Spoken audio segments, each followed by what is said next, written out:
Hey guys, जल्दी से बता दीजिए। मैं आपको is my audio video clear to you? Is my audio video clear to you?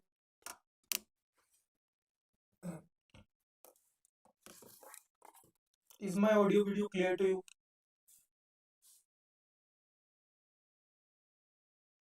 Yes yes yes.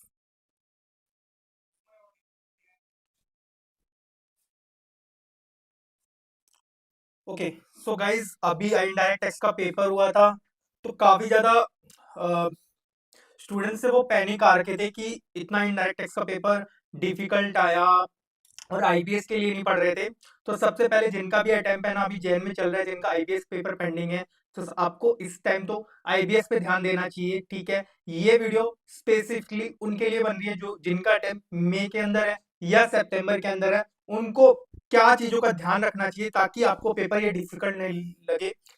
Paper की बात करो, देखो यार, paper was an above average. Difficult बिल्कुल भी नहीं था। डिफिकल्ट उनके लिए था जो सेलेक्टिव पढ़ के गए थे। जो बच्चा सब कुछ पढ़ के गया था ना, उसके लिए एमसीक्यू तो बहुत ही ज्यादा इजी थे। और जो जो मैंने आपको अब मेरी स्ट्रेटेजी वीडियो में बताया था ना, लगभग उसी से आ रखा था। ठीक है, एमसीक्यू से स्टार्ट करते हैं। देखो, 14th ये किससे रिलेटेड है? This is related to provisional assessment. ये मैंने अपनी वीडियो जब बनाई थी, इसके अंदर आपको बोला था कि ये आप एक बार देख के चले जाना, इससे रिलेटेड कस्टम के अंदर रिफंड के अंदर आ सकते हैं। प्रोविजनल असेसमेंट का ये एक ऐसा है। तो इसके अंदर क्या होगा, जो भी एक्सेस प्रोविजनल होता था उसका रिफंड हो जाता था 15% से। कब लेते थे? First day. फर्स्ट डे जिस महीने में आपने एप्लीकेशन की थी ना, वहां से फर्स्ट डे लेते थे। मतलब 31st डे तो जनवरी के।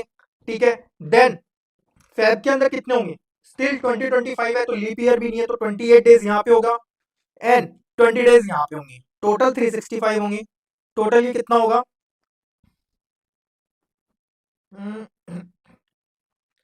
टोटल ये होगा 3051, 79 डेज कुछ होगा 365। अगर मैं इसको कैलकुलेट करूं, just a minute guys, 2 lakh multiply by 15% into 79 divide by 60, ये इसका आंसर था 6439। अब आप बताइए, ये डिफिकल्ट था? ये बिल्कुल इजी था। ठीक है, एक्सपेक्टेड था ऐसा ही आएगा, मैंने बताया था, ये तो आना था ही। नेक्स्ट 15। अब 15 में आपसे क्या पूछा था? 15 में टाइम ऑफ सप्लाई का आरसीएम का कंसेप्ट था। जो अभी लिमिट चेंज हुई थी ना 30 डेज वाली, जहां से इनवॉइस देता था सप्लायर आरसीएम में, वहां से 30 डेज में था। अमेंडमेंट थी, तो मैंने आपको बोला था एक बार पढ़ के चले जाना टाइम ऑफ सप्लाई का ये कंसेप्ट, वहीं से आ गया। ठीक है, इसके अंदर क्या बोल रहा है? BA limited, a company registered under GST in the state of Maharashtra purchase a cashew nuts. क्या करती है? कैश्यू नट्स परचेज करती है फ्रॉम अन एग्रीकल्चरिस्ट। याद कीजिए, एग्रीकल्चरिस्ट से कोई पर्सन क्या करता था? कैश्यू नट लेता था कोई रजिस्टर्ड पर्सन। किसमें चार्ज होता था? रिवर्स चार्ज के अंदर होता था। ठीक है, रिवर्स चार्ज लगेगा इस केस में। अब ये क्या? कैश्यू नट्स गुड्स है, तो रिवर्स चार्ज ऑफ गुड्स, उसके अंदर क्या कंडीशन होती थी? उसके अंदर क्या होती थी? पेमेंट, रिसिप्ट ऑफ गुड्स, या फिर 30 days from the invoice, whichever is earlier. इन तीनों का अर्लियर देखा होता था। सिंस इस केस में देखो, गुड्स अपने को 15 जून को आए हैं। ठीक है, इनवॉइस 12 जून को किया है, और एडवांस अपने को 10 जून को ही आ गया। यहां से अपन 30 डेज निकालेंगे भी तो भी ये जुलाई का ही आने वाला है, और ये 15, मतलब सबसे पहले तो यही 10 जून ही आना है। तो इसका आंसर हमारा 10 जून आ जाएगा। इसका आंसर हमारा 10 जून आ जाएगा। ठीक है, इसमें भी कुछ ऐसा नहीं था, 30 डेज वाला था, और 30 डेज वाली तो लग भी नहीं थी। तो 14 15 हमने कर लिया। नेक्स्ट देखिए, जैसा कि मैंने आपको बोला था एफटीपी के अंदर एडवांस ऑथराइजेशन, ईपीसीजी और डीएफआई, ये चीजें अपने को अच्छे से पढ़ के जानी है। देखिए 2 नंबर का यहाँ पे आ गया। ठीक है, इसमें क्या पूछ रहे हैं? ड्यूटी एग्जाम्पशन स्कीम होती है जो कि हमारी डीएफआई है। विच of the following statement make person ineligible. जिन्होंने भी क्वेश्चन ध्यान से नहीं पढ़ा होगा ना, यहाँ पे उन्होंने गलती कर दी होगी। वहां पे पूछ रहे हैं कि कौन सी इनएलिजिबल कर देगी, मतलब अपने को वो बतानी पड़ेगी जो कंडीशन है ही नहीं। ठीक है, क्या कंडीशन दी हुई है? DFI is issue only for the standard SOI. ये तो बिल्कुल करेक्ट है, डीएफआई दिया जाता है, दिस इज ट्रू। ठीक है। मिनिमम वैल्यू एडिशन 15%, ये गलत है। 15% कहाँ थी? एडवांस ऑथराइजेशन में, ये गलत है। एक्चुअल यूजर कंडीशन, इसके अंदर एक्चुअल यूजर कंडीशन नहीं होती, एक्चुअल यूजर कहाँ होती है? एडवांस ऑथराइजेशन के अंदर होती है, तो ये भी गलत है। तो ये दो गलत है। अगर ये दो करता है तो इनएलिजिबल हो जाएगा। तो इनएलिजिबल का क्या होगा? Second and third, second and third. I hope आपका क्लियर हो गया होगा। अगर आपके कुछ कमेंट्स हैं तो साथ साथ मैं रुको कमेंट्स भी देखता चलता हूँ आपके।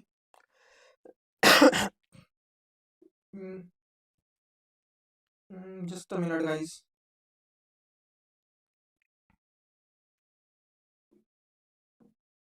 ओके ठीक है। तो अभी तक हमारे 3 हो गए हैं, ठीक है। तीनों में ऐसा कोई डिफिकल्ट वाला नहीं था, एमसीक्यू इजी ही लग रहे हैं। नाउ अब थोड़ी बहुत केस स्टडीज देख लेते हैं। केस स्टडीज क्या थी, केस स्टडी लेंथी थी, कैसी थी? फर्स्ट केस स्टडी पढ़ेंगे मेरे साथ, ठीक है।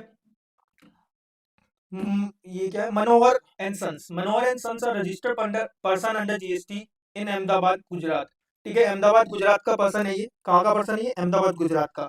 इस aggregate turnover in the preceding financial year 6.5 crore. 6.5 crore को टर्नओवर दिया, कहीं ना कहीं इसका कुछ तो यूज हो गई, ठीक है। Manohar and sons provide the supply of various type of goods, ठीक है। सबसे पहले क्या करना चाहिए? सबसे पहले क्वेश्चन पढ़ लेनी चाहिए, ठीक है। हमेशा बेस्ट यही रहता है कि आप क्वेश्चन पहले पढ़ लो, ताकि पता रहे कि निकालना क्या है। आईटीसी पूछ रखा है, आरसीएम पूछ रखा है, ठीक है। आउटपुट मतलब पूरा कैलकुलेशन करना पड़ेगा, ठीक है जी।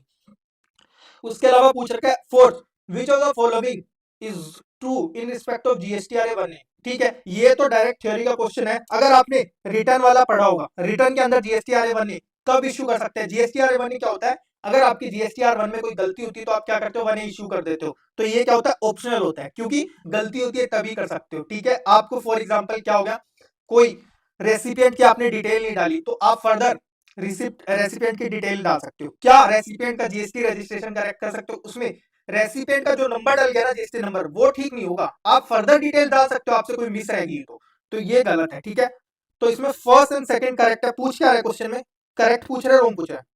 हमने से पूछ रहे ट्रू क्या है, ठीक है। ट्रू बताना है तो first and second will be the true, 20 का आंसर हो जाएगा, ठीक है।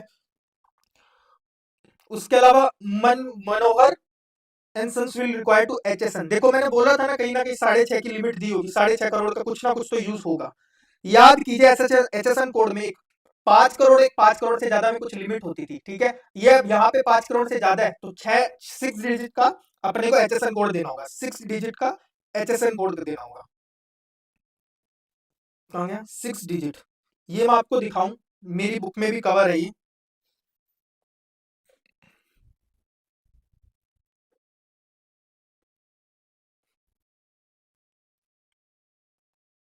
हम्म,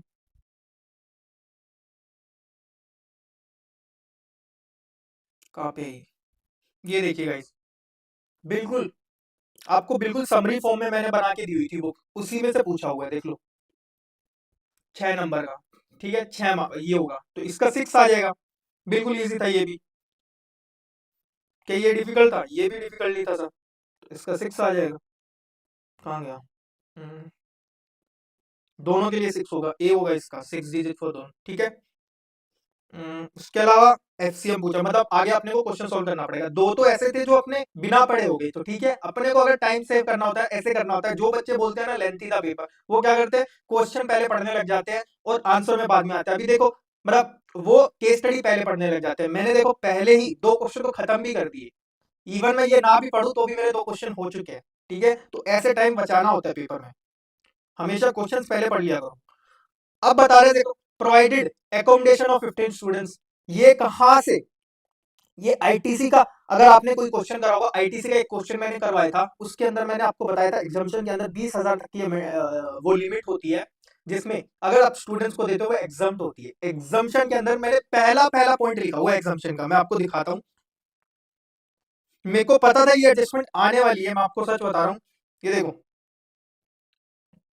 पहला पहला पॉइंट, अदर सर्विसेज में पहला ही पॉइंट मैंने 20,000 वाला लिखा था, क्योंकि सबसे इंपॉर्टेंट मेरे को लग रहा था, अगर कोई बच्चा छोड़ के भी जा रहा है तो एटलीस्ट शुरू के 3-4 तो पढ़ के ही जाए। तो ये पहला वाला अपना इसी में से था, ठीक है, मेरे नोट्स में से ही था।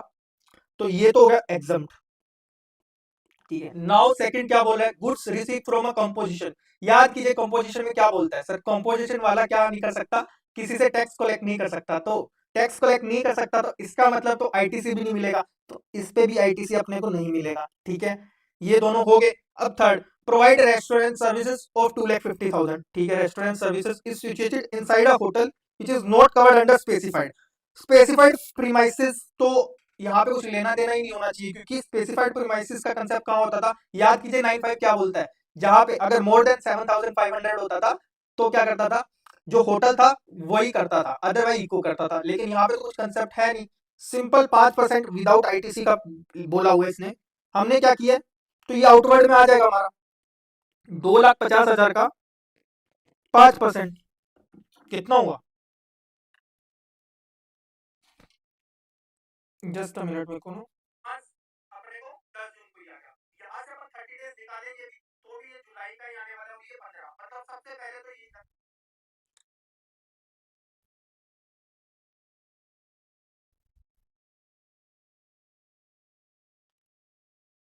एक मिनट गाइस, वॉइस थोड़ा इको हो रहा है, let me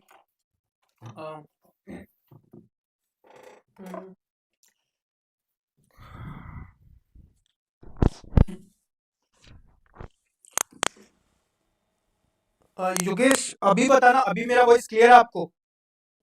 Yogesh, is my voice clear?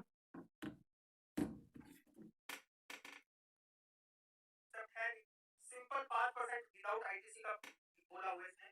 हमने क्या किया, तो ये आउटवर्ड में आ जाएगा हमारा 2,50,000 का। योगेश अभी बताना, अभी मेरा वॉइस, नहीं यार अभी भी आ रहा है वॉइस का प्रॉब्लम, लेट मी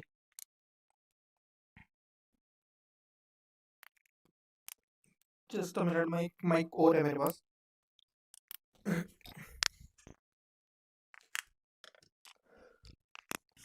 ओके, अभी मेरा दिखना वॉइस क्लियर है अभी मेरा?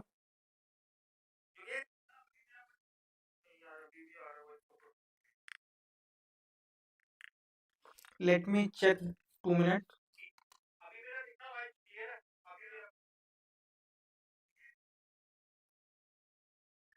बताना गाइस, अभी क्लियर है मेरा?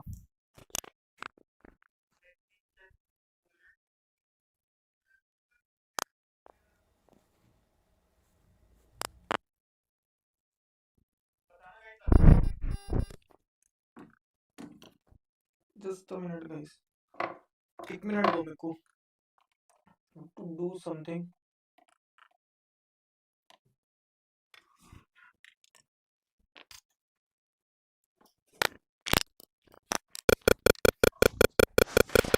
ओके, आई होप अभी आपको थोड़ा क्लियर होगा।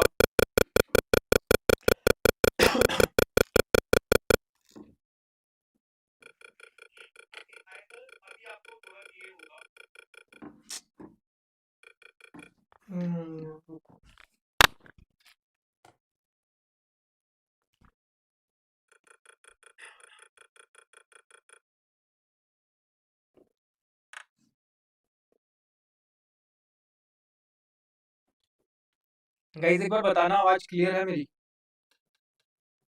कोई एक बार कमेंट कर सकता है? गाइस एक बार बताना, आवाज क्लियर है? कोई एक बार कमेंट कर सकता है?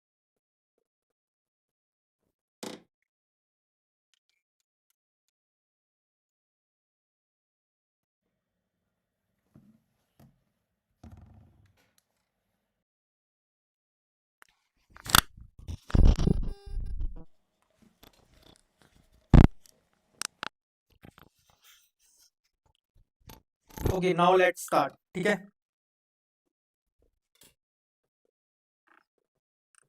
2.5 लाख का 5% मेरे साथ कैलकुलेट करेंगे।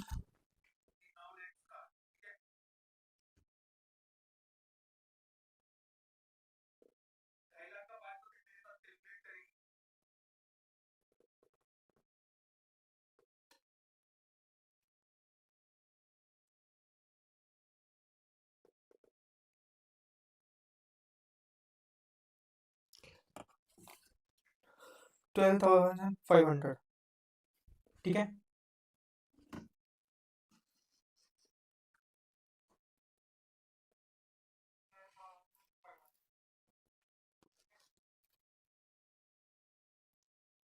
ओके, उसके बाद क्या बोला है, provided services of transportation of goods by own truck, ये क्या बोला हुआ है, जीटीए का पॉइंट बोला हुआ है, रजिस्टर्ड है GTA in the department of CG. ये भी देखो यार हमारी बुक में ऑलरेडी इतना बढ़िया तरीके से मैंने चार्ट बताया था। जब भी मैं बोलता हूँ कि थोड़ा ना कंसाइज वे में चीजों को पढ़ोगे ना तो सारी चीजें आपकी कवर हो जाएगी। ये कहाँ पे पढ़ा था सर, चार्ज अंडर जीएसटी में। देखो मैं खुद की ऐसी बढ़ाई नहीं कर रहा, बट आप खुद देख लेना कि मैंने एक एक चीज कवर करी है नहीं करी।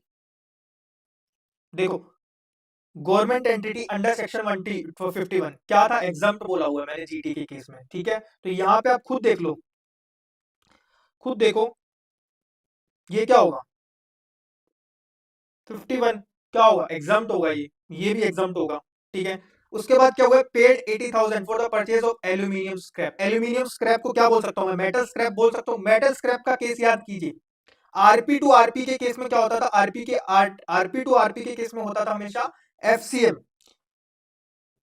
बट आरपी टू यूआरपी होता था तो क्या होता था, आरसीएम, ठीक है। तो यहाँ पे किसमें है, यहाँ पे यूआरपी है, तो यूआरपी है तो क्या लगेगा, यूआरपी है तो क्या लगेगा, आरसीएम लगेगा।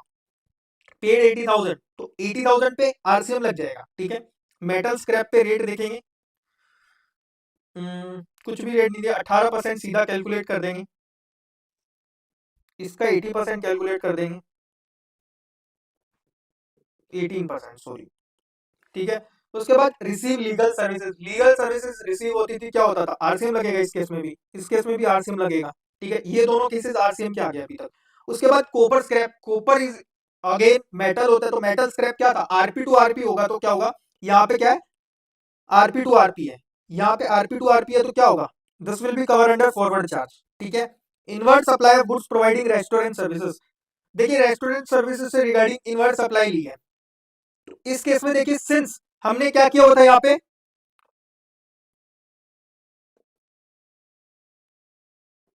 Without ITC, benefit of ITC लिया हुआ था हमने, विदाउट बेनिफिट ऑफ आईटीसी वाला लिया हुआ था, इसका मतलब हमको आईटीसी लेना ही नहीं इस केस में, तो यहाँ पे भी हमने को आईटीसी तो मिलेगा ही नहीं इस केस में, ठीक है। ये अपना क्वेश्चन हो गया, ठीक है। अब इसके बेसिस पे आप आंसर कर लेना, क्या होगा, अमाउंट ऑफ आईटीसी अपने को कितना अवेलेबल होगा, आईटीसी अपने को कितना अवेलेबल होगा।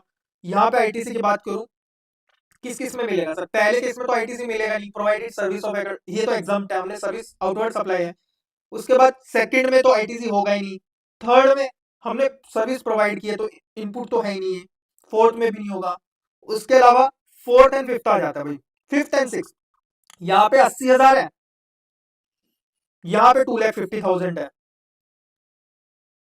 दोनों में आर से मिलेगा, प्लस ये 4,60,000, हमने ये तो सप्लाई की है, ये तो आउटवर्ड सप्लाई है, तो ये तो ऊपर वाले केसेस थे 2,50,000 और 80 कितना होगा, 3,30,000, 3,30,000 पे क्या होगा सर, 3,00,000 3,30,000 पे 18% मेरे साथ निकालो, डिवाइड बाई 2, 29,700, और इन पे आरसीएम भी इन पे लगेगा, तो दोनों का आंसर सेम आएगा, देख लेना। ये 29,700 इसका आ गया, प्लस आरसीएम वाला कहाँ है, कहीं दिया हुआ है क्या, पूछ तो रखा था यार जितना मैंने पढ़ा था, रिवर्स चार्ज देखो 29,700 इसका है, ये दोनों भी हो गए। बताओ कितना टाइम लगा अपने को, ठीक है, कितना टाइम लगा, जल्दी से बताओ। अभी मेरी आवाज क्लियर है आप लोगों को, एम आई, ओके। उसके बाद क्या है सर, उसके बाद नेक्स्ट पढ़ते हैं, उसके बाद अपना कौन सा बच गया, टीडीएस पूछा हुआ है सर, टीडीएस, टीडीएस पूछा हुआ है, टीसीएस पूछा हुआ है, TDS to be deducted, TDS to be deducted, देखो यहाँ पे आरपी टू आरपी करते हो तो आपको टीडीएस लग जाता है, यहाँ पे टीडीएस लग जाता है, ये इंक्लूसिव ऑफ टैक्स है तो गलती मत करना, यहाँ पे अपने गलती मत करना। क्या था, 4,66,690, इसमें 118% करूं, कर सकता हूं, 3,95,000। अब इसका मैं क्या निकालू, इसका मैं कितना, टीडीएस कितना होता है, टीडीएस याद करो कितना होता था, टीडीएस 1% होता था टोटल, 395, यही था ना, जस्ट कोई गलती हो जाए तो देख लेना भाई, ये आ जाएगा 3,995। एक मिनट और भी कहीं था क्या टीडीएस, एक बार देख लेता हूँ मैं। एक तो टीडीएस का ये पॉइंट था जहाँ पे टीडीएस कटना था आरपी टू आरपी का,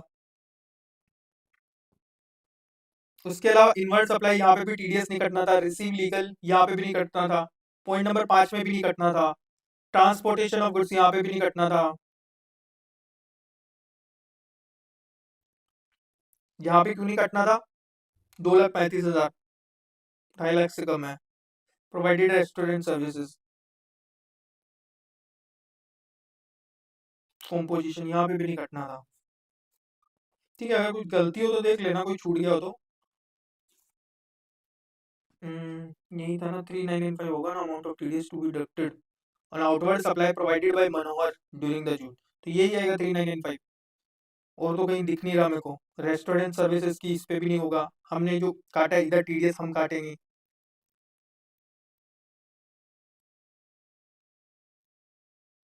आरपी टू आरपी के केस में ही होता है टीडीएस, तो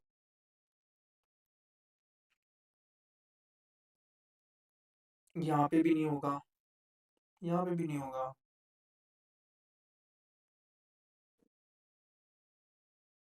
ये तो एग्जाम ही था।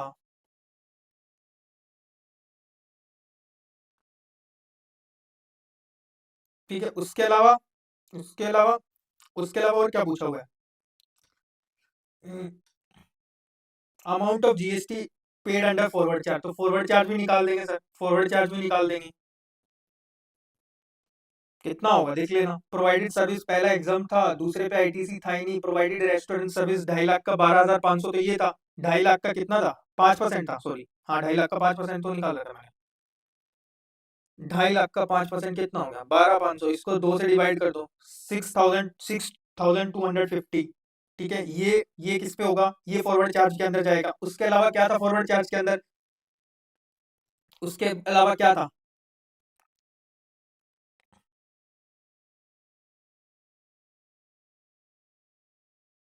ये भी जाएगा। Supply of copper RP to RP है, ठीक है, आरसीएम तो लगेगा नहीं, यूआरपी के केस में लगता है, तो ये भी चला जाएगा।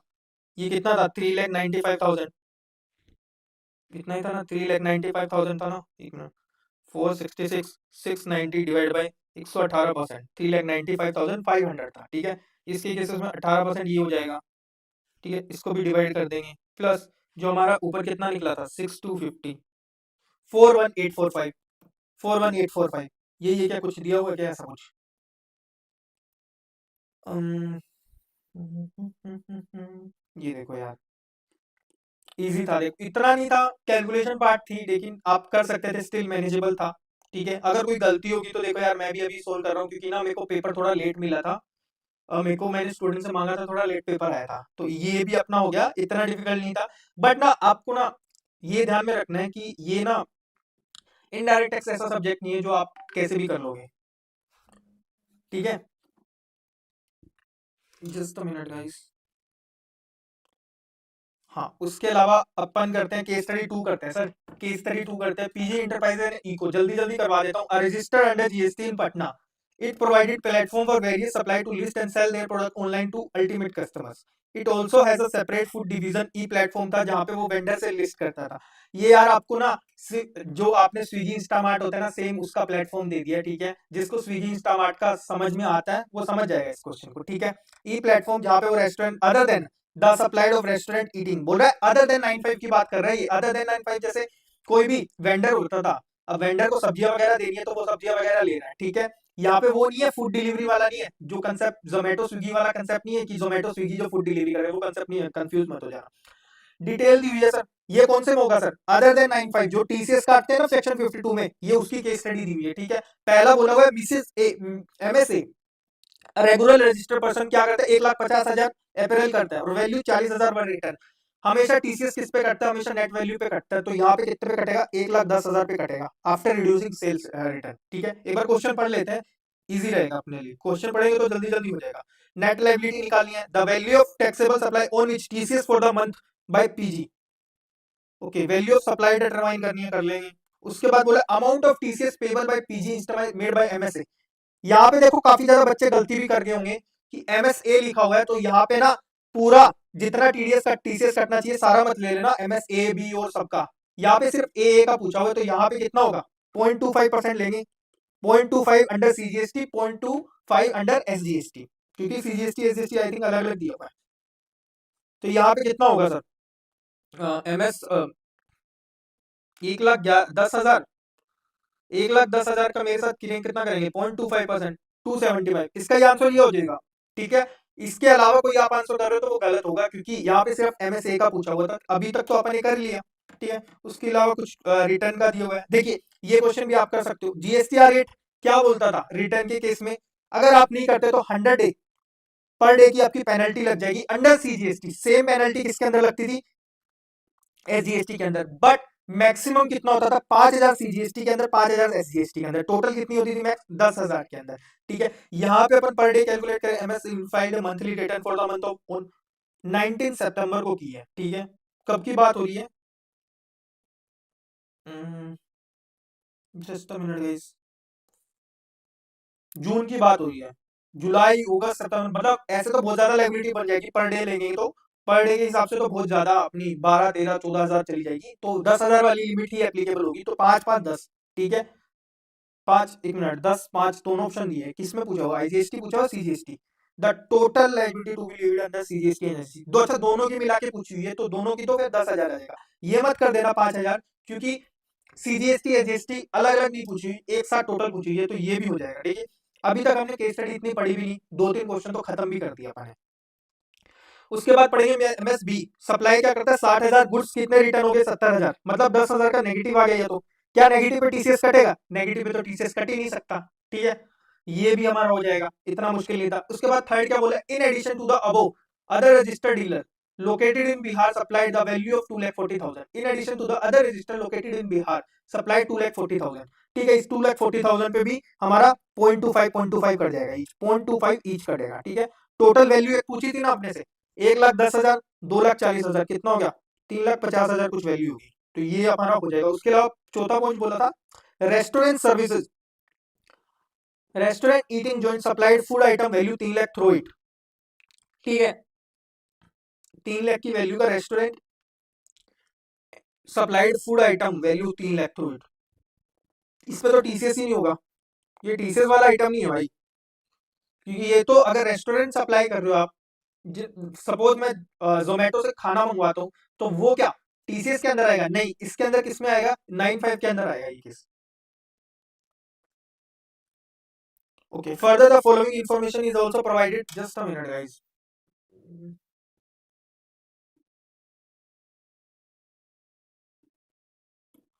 जस्ट अ मिनट, 1 मिनट दीजिए guys.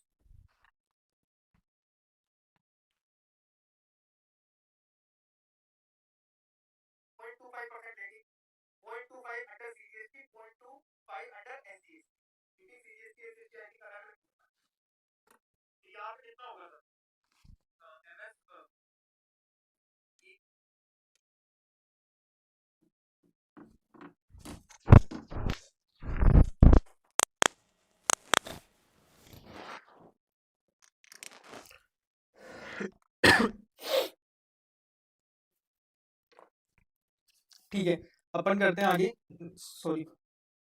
For the above scenario PG enterprises charge commission of 80,000, ये जो 80,000 का अपने सप्लायर से कमीशन, आज जोमेटो अगर किसी को प्लेटफॉर्म को लिस्ट करता है तो वो कमीशन चार्ज करता है, ठीक है। ये तो इस पे क्या होगी, इसके अंदर PG इंस्टामार्ट की आउटवर्ड लाइबिलिटी हो जाएगी, कितना टैक्स रेट वगैरह कुछ दिया हुआ है क्या, supply of goods, supply of restaurant service पे 5% है, तो 3 लाख का 5% कितना हो गया, 15,000, ये आ जाएगा सर, 15,000 की आउटपुट टैक्स लाइबिलिटी आ गई अपनी ये, प्लस जो अदर सर्विसेज थी उस पर 18% था, तो यहाँ पे 80,000 का कितना निकालेंगे, 18% निकालेंगे, 8 में 72, 7200 रुपये आ जाएगा, 7,500, 7,500, 7,500, 7,500, 7,200, इतना ही होगा ना, टोटल कितना होगा, 14,700 कुछ होगा, ठीक है। एलिजिबल ITC दिया हुआ है, सबसे पहले तो आउटपुट लाइबिलिटी भी पूछी हुई थी ना, 14,700, 14,700 कुछ कहीं तो पूछा हुआ था यार, ये देखो, ये भी हो जाएगा। PG Instamart will start in near future, उसके अलावा और क्या दिया हुआ है, MS रेगुलर रजिस्टर सप्लायर हो गया, ये हो गया, फोर्थ हो गया, सेकंड हो गया, दिस हो गया। During the month a customer won a voucher worth 1,000 in a month and scheme in the voucher was issued, ठीक है। इसके अंदर एनी सप्लाई है, तो अगर सप्लाई अपने को पता नहीं, हमको पता ही नहीं कि हम इसके अगेंस्ट में चिप्स ले सकते हैं, क्या ले सकते हैं, तो जब तक वो रिडीम नहीं हो जाता, जब तक वो रिडीम नहीं हो जाता उसको सप्लाई नहीं मानेंगे। रिडीम कब हो रहा है, जुलाई के अंदर जाके रिडीम होगा, हम कौन सा मंथ निकाल रहे हैं, जून, तो जून की लायबिलिटी में तो इसका कुछ रोल ही नहीं होगा, तो जून की लायबिलिटी में तो इसका कुछ रोल ही नहीं होगा, तो ये आउटपुट टैक्स के अंदर आएगा ही नहीं, ठीक है। अगर ये आता तो अपन ऊपर कैलकुलेट कर लेते हैं, ठीक है। ये होता तो इसका 18% कितना होता, 18 9% कितना होता, 90 रुपए। उस केस में 14,790 हो जाता। ये वाला क्वेश्चन ये नहीं आएगा, ठीक है। will also start in near future separate division for online platform through which meter cab auto reach। बोल रहा है ओला उबर वाला काम भी करेगा, ये ओला उबर वाला काम भी करेगा, ओला उबर वाला काम करेगा तो ठीक है। ओला उबर के केस में क्या होता है सर, ओला उबर के केस में 95 के अंदर ओला उबर ही टैक्स भरता है, वेदर रजिस्टर्ड एंड अनरजिस्टर्ड। तो इस केस में देखिए पहला पहला तो गलत है, पहला तो नहीं होगा, क्योंकि transportation of passenger by meter cab auto supplied through e commerce are not exam. सही बोल रहे हैं, एग्जाम तो होते ही नहीं है। एग्जामेशन के अंदर पढ़ा था ना हमने, रिक्शा वगैरह एग्जाम होते हैं, बट आज के दिन में आप रैपिडो से रिक्शा बुक करते हो, क्या वो उस पर टैक्स लगता है? यस, उस पर टैक्स लगता है। कौन भरता है? वो रैपिडो वाला भरता है, ठीक है। वो रिक्शा वाला कभी भी नहीं भरता, चाहे रिक्शा वाला रजिस्टर्ड हो चाहे अनरजिस्टर्ड हो, तो ये आएगा इसके अंदर, ठीक है। इसके अलावा 3,50,000 ये भी हो गया। नेट जीएसटी लायबिलिटी निकाल लेना यार, नेट जीएसटी लायबिलिटी बता दूं क्या तुमको? चलो नेट जीएसटी लायबिलिटी भी अपन काउंट कर लेते हैं, नेट जीएसटी लायबिलिटी भी अपन काउंट कर लेते हैं। Mrs air register supply apparel value 1,50,000 apparel value क्या दिया हुआ है, 3 लाख। आउटपुट कितना आया था यार अपना? आउटपुट 14,700 आया था ना, 14,700, ठीक है। जिसके अंदर से ये 7,500 वाली थी, 7,500 कौन सी? फूड वाली, जो 95 के अंदर आ रही थी, क्या उसमें अपन आईटीसी यूटिलाइज कर सकते हैं? उस केस में आईटीसी यूटिलाइज नहीं कर सकते, तो 10,000 का जो आईटीसी था, इसका कितना आया था? 7,200, 7,200, ये यूटिलाइज हो जाएगा पूरा, ठीक है। इसके अलावा जो आईटीसी अपने पास बचेगा 3,000 2,800 का, क्या 2,800 का इसके अगेंस्ट यूटिलाइज हो सकता है? नहीं हो सकता, तो इसके अंदर 7,500 की लाइबिलिटी रहेगी, क्योंकि आरसीएम की लाइबिलिटी होती है, आरसीएम की लाइबिलिटी होती है, वो आप डिस्चार्ज नहीं कर सकते, तो ये भी हो गया। तो इसी के साथ अपन क्या कर लिए, सेकंड सारे कर लिए क्या एमसीक्यू? बताओ, 2 केस स्टडी पूछी थी, 3 पूछा था, तो MCQ was not that much difficult. हमारे एमसीक्यू इतने डिफिकल्ट नहीं थे जितने बच्चों को लग रहे थे। 1 मिनट दो यार।